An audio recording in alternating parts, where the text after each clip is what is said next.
சாயிராம். என் உயிரின் உயிரானவர்களே,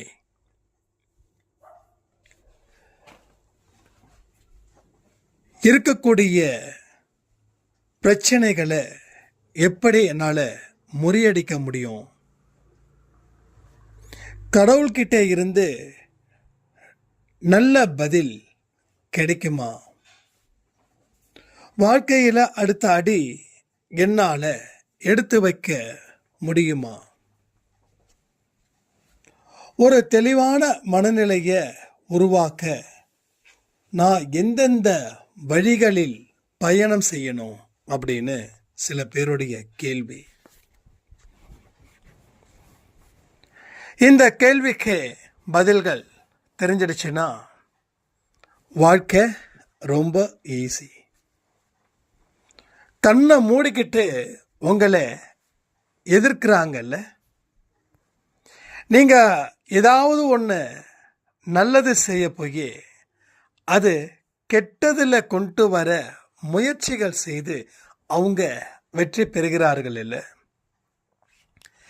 நாம் அப்பப்போ வாயடைச்சு நின்றுறோம்ல, அது எல்லாமே இங்கே எப்படி சமாளிக்கிறதுன்றதை பற்றி தான் இந்த பதிவு. ஃபஸ்ட்டு அமைதி. எதிர்ப்புகள் உங்களுக்கு எங்கே இருக்குதோ அங்கே நீங்கள் கடைப்பிடிக்க வேண்டிய மிகப்பெரிய ஆயுதம் அமைதி. எதிரிகள் உங்ககிட்ட பேசுகிறாங்க, உங்களை அழிக்கணும்னு நினைக்கிறாங்க, அதற்கு உண்டான செயல்களை தொடங்கிட்டாங்க அப்படின்னா நீங்கள் பதறக்கூடாது, கோபப்படக்கூடாது. எதிரிகளுக்கு நீங்கள் யாருன்னு காட்டணும்னா முதல்ல அமைதி புரட்சியை ஏற்படுத்தணும்.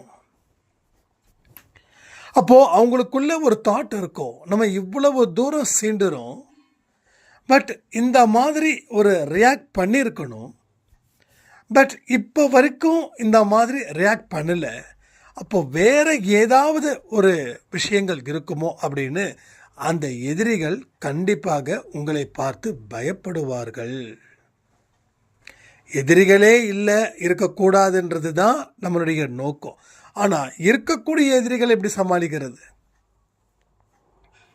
இந்த எதிரிகள் ஏன் உருவானாங்க, எதுக்கு எப்படி உருவாக்கப்பட்டார்கள் அப்படின்றத நாம் பல பதிவில் சொல்லியிருக்கோம். சரி, உருவாக்கியாச்சே, நான் தான் உருவாக்கினேன், பட் என்ன செய்யணும்? அமைதியான முறையில் போராடுங்க. என்றைக்குமே நம்மளுடைய பலத்தை நம்ம அதிகரிக்காமல் எந்த இடத்துலையும் கத்தி சண்டையோ இல்லை கத்திக்கிட்டு இருக்கிற சண்டையோ கூடாது. உங்கள் பலத்தை நீங்கள் உருவாக்கணும். மௌனமே அதற்குரிய பலமாக கூட உங்கள் வாழ்க்கையில் மாறும். ஏன்னா சாய்ப்பா மேலே வைக்கிற நம்பிக்கை, உங்கள் மேலே வைக்கிற நம்பிக்கை, இந்த ரெண்டு நம்பிக்கையும் எந்த மனிதன்கிட்ட சேருதோ அந்த மனிதன் அமைதியாகவே இருப்பான், அமைதியாகவே வாழ்வான். தன்னுடைய கடமையில் மட்டும்தான் தன்னுடைய கவனத்தை வைப்பான், வேற ஒரு இடத்துலையும் தன்னுடைய கவனத்தை வைக்க மாட்டான். அப்போ இன்னைக்கு கணவன் மனைவிக்குள்ளே இருக்கக்கூடிய சண்டையோ, இல்லை உறவுகளுக்கு இடையில் இருக்கக்கூடிய சண்டையோ, இல்லை நண்பர்களுக்குள் இருக்கக்கூடிய சண்டையோ, முதல்ல ஒரு விஷயத்தை புரிஞ்சுக்கோங்க. எல்லா மனிதர்களுக்கும் அந்த கோபங்கள் நிச்சயமாக இருக்கும்.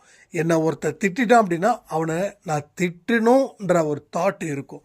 ஆனால் அது அந்த நேரத்துக்கு மட்டும்தான் அது சந்தோஷத்தை கொடுக்கும்.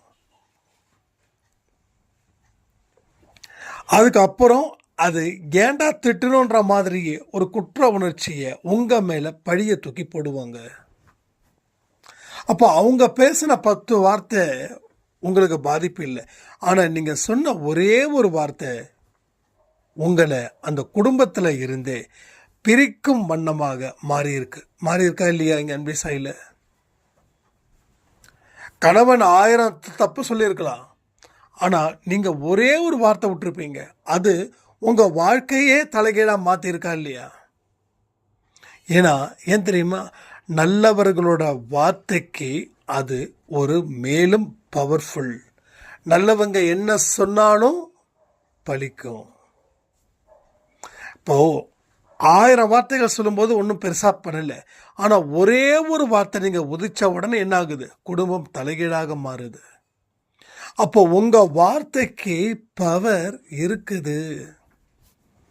அப்போ எந்த வார்த்தை சொன்னால் அது பவரை கொடுக்குமோ அந்த வார்த்தையை சொல்லுங்க. அப்போ எந்த வார்த்தையும் சொல்லாத ஒரு வார்த்தை, என்ன வார்த்தை? மௌனம். அந்த மௌனத்தை கடைப்பிடிங்க. அது உங்கள் குடும்பத்துக்கு தேவையான நிம்மதியையும் சந்தோஷத்தையும் பிற்காலத்தில் நிச்சயமாக கொடுக்கும். இதை தான் நம்ம மைண்டுக்குள்ளே வச்சுக்கணும், சீரக்கூடாது.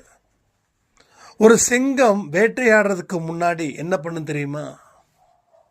அமைதியாக இருக்கும். ஏன்னா அந்த அமைதி பலத்தை சேர்க்குதே தவிர அமைதி பலகீனத்தை சேர்க்கல. ஆனால் பலருக்கு தெரியும், என்னடா இந்த சிங்கம் இப்படியே கிடக்குது, இது ஒருவேளை கேட்ட சிங்கமோ, எந்திரிக்க கூட முடியாதோ, அவ்வளோதானா அப்படின்னு. ஏன்னா சிங்கம் எப்போ வேட்டையாடணும்னு தெரியும், யாரும் அதை உசுப்பேற்றவே முடியாது.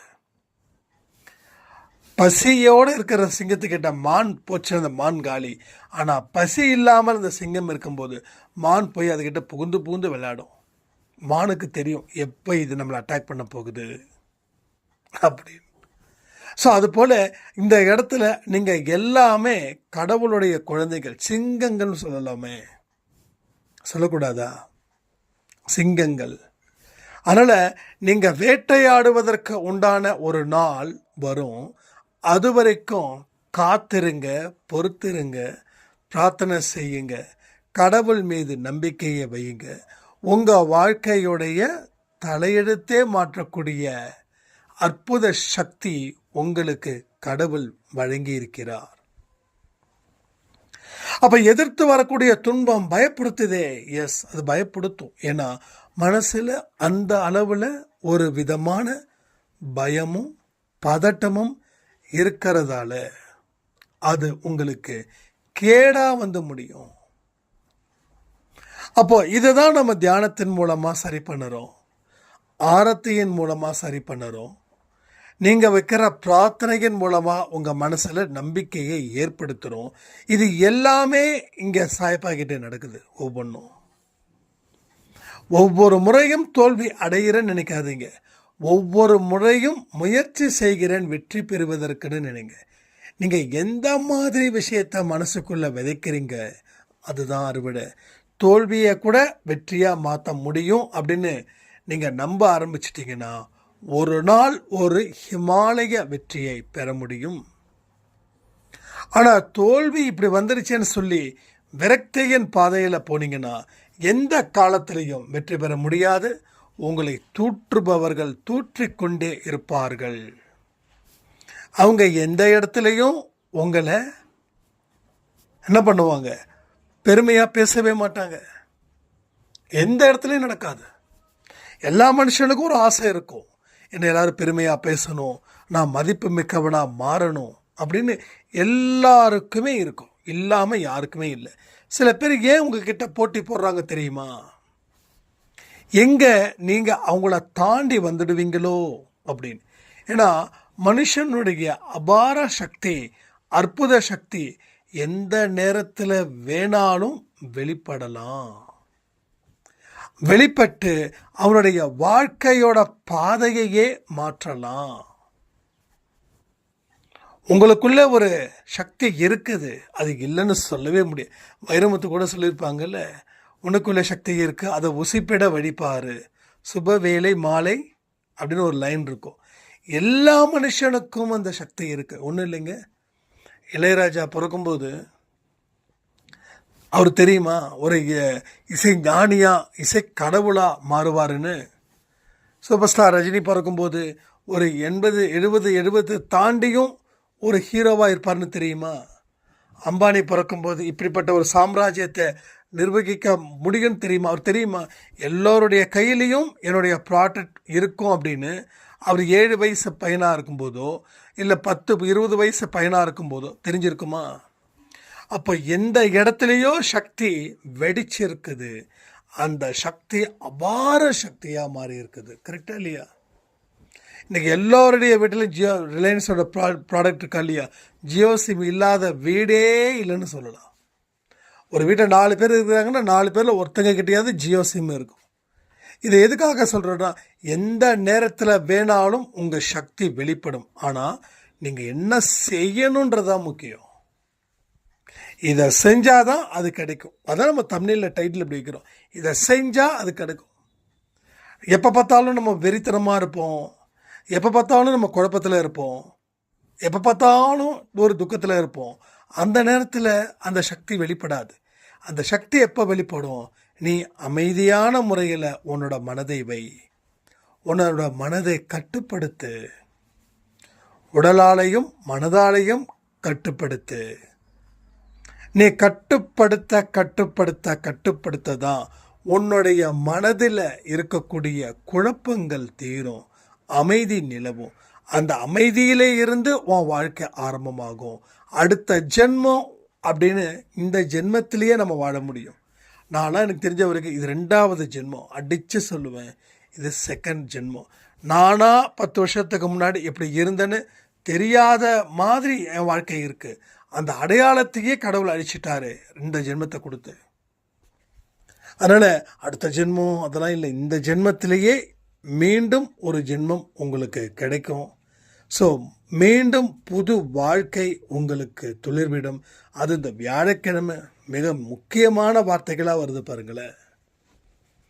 இந்த பதிவை யார் முழுசாக கேட்குறீங்கன்னு தெரியல, ஆனால் கண்டிப்பாக சொல்கிறேன், எல்லா விஷயமும் அவசரப்பட்டு நீங்கள் என்ன பண்ணுறீங்க, பாதியில் போயிடுறீங்க. ஒரு சாய்ராம் சொன்னாங்க, ஆனால் ஃபுல்லாக கேட்கும்போது ஏகப்பட்ட விஷயங்கள் வருது. நான் கூட சும்மா எனக்கு தேவையானதை கேட்டுருவேன். ஒருவேளை எனக்கு தேவை இல்லாததை நீங்கள் பேசுகிறீங்கன்னு நினச்சி நான் லாக் ஆஃப் பண்ணிவிடுவேன். ஆனால் அதுக்கப்புறமா ஒரு விஷயத்தை மறுபடியும் நீங்கள் ஸ்டார்ட் பண்ணுவீங்க. ஆஹா, இது மாதிரி எத்தனை ஆடியோவில் நம்ம மிஸ் பண்ணமேன்னு தெரியலையேன்னு. நேற்று கொடுத்த ஆடியோவில் முழுசாக கேட்கும்போது தான் எனக்கு நீங்கள் சொல்லக்கூடிய வார்த்தை 20 நிமிஷத்துக்கு மேலே வந்தது. ஆஹா, இனி நான் மிஸ் பண்ணக்கூடாது அப்படின்னு நான் நினச்சேன் அப்படின்னாங்க. அப்போது எல்லா விஷயத்தையும் முழு மனதுடன் கேள், சரி பண்ணு. அப்போ தான் நிறைய விஷயங்கள் நம்ம மூளைக்கும் மனசுக்கும் உரைக்கும். இதை எல்லா விஷயத்தையும் உங்களால் செய்ய முடிந்தா கண்டிப்பாக சொல்கிறேன், உங்கள் வாழ்க்கையில் மறு ஜென்மம் அப்படின்றது தொடர்ந்து வந்துக்கிட்டே இருக்கும். ஒவ்வொரு ஜென்மத்திலையும் 2வது ஜென்மம் முடிஞ்சு, 3வது ஜென்மம் முடிஞ்சு, 4வது ஜென்மம் கூட முடியலாம். இப்போல்லாம் நான் ஒரு ஜென்மத்தை நான் மிச்சப்படுத்தியிருக்கேன்னு தான் சொல்ல முடியும். சீரியஸாக ஒரு ஜென்மத்தை மிச்சப்படுத்தியிருக்கேன். ஒருவேளை என்னோடய வாழ்க்கையில் எல்லாமே முடிஞ்சு ஒரு 70 தாண்டினதுக்கப்புறம் ஒரு ஞானம் கிடச்சி, அதுக்கப்புறம் நான் இருந்து அடுத்த பிறவி அடுத்த ஜென்மத்தில் வரும்போது எனக்கு இந்த ஜென்மத்தை சரியாக முடிக்க முடியாமல் போயிட்டோமோன்னு தோணும். இல்லை, இப்போ என்ன ஆகுது, ஒரு பர்டிகுலர் ஏஜுக்குள்ளேயே ஒரு எக்ஸ்பீரியன்ஸை கொடுத்து, கஷ்டத்தை கொடுத்து, அதை வேற ஒரு வாழ்க்கையை கொடுத்து, அதாவது மறு ஜென்மத்தை கொடுத்து மறுபடியும் கொடுக்குறார்.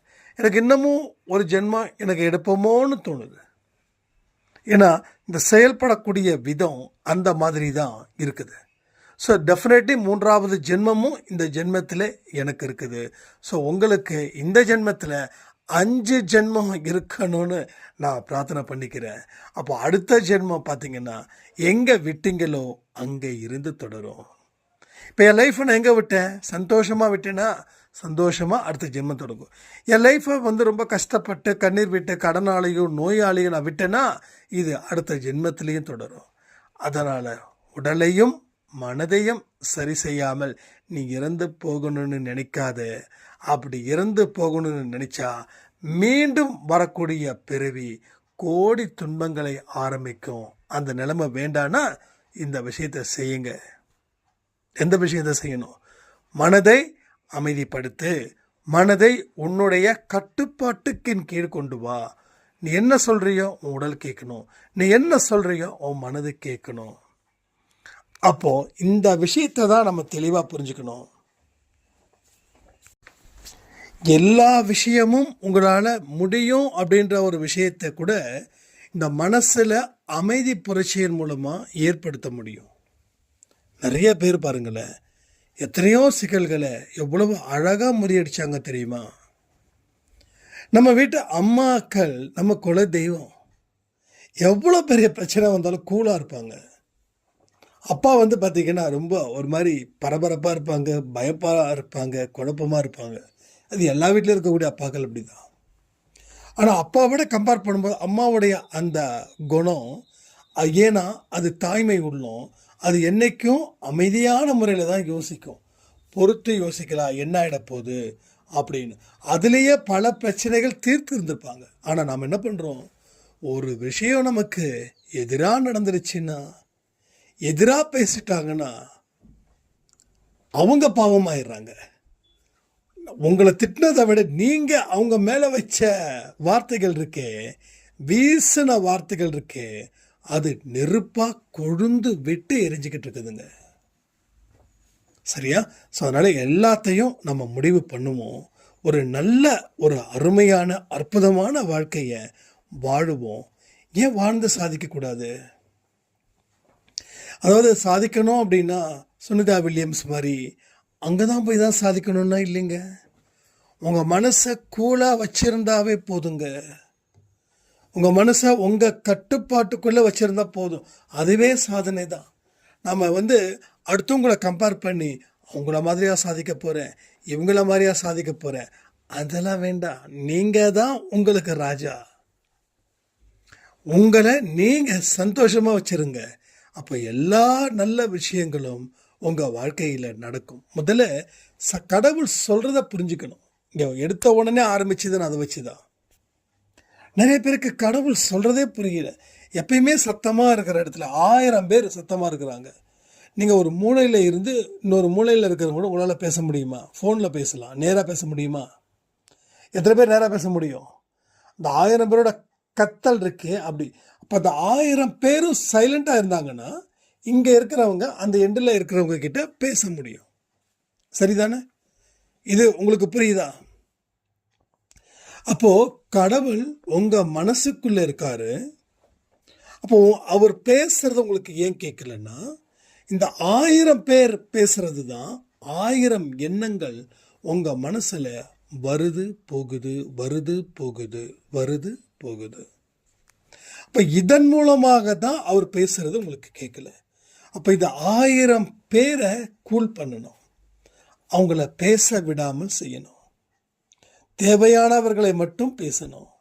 அப்படி பேச விட்டீங்கன்னா உங்கள் மனசில் இருக்கக்கூடிய குழப்பங்களுக்கும் மிகப்பெரிய விடுதலை சாயப்பா அளிப்பார். இப்போ கடந்த காலத்தில் ஏற்பட்ட பல விஷயங்கள் மூலமாக உங்கள் மனசில் கொதித்து நிற்குது, கொதிச்சுக்கிட்டே இருக்குது. கடவுள் உங்கள் மேலே ஒரு என்ன சொல்கிறது, ஒரு மிகப்பெரிய கோபத்தில் இருக்கிறாருன்னு வச்சுக்கோங்களேன். அப்போ என்ன ஆகும்?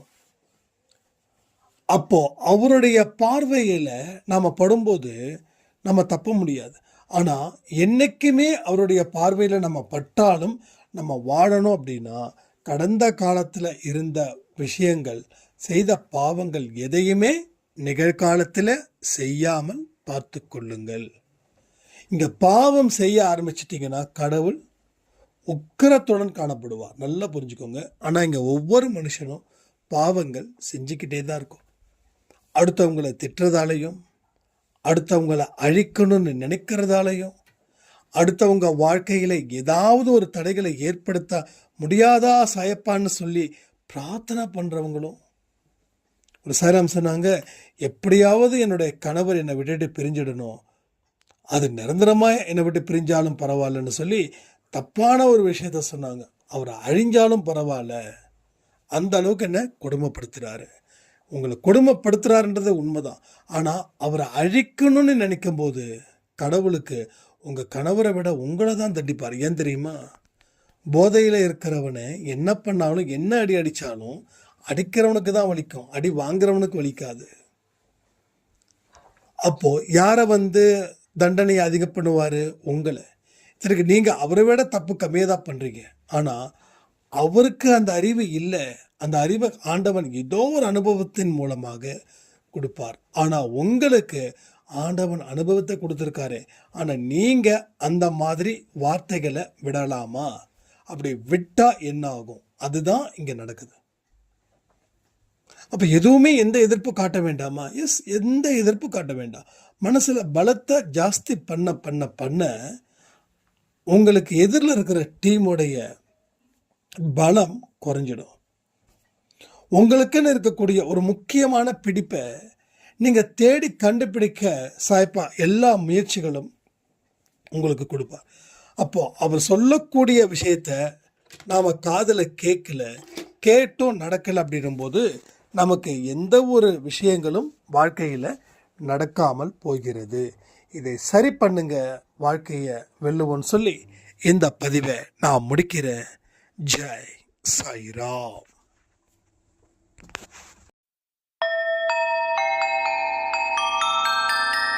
ஓம் சாயிரா.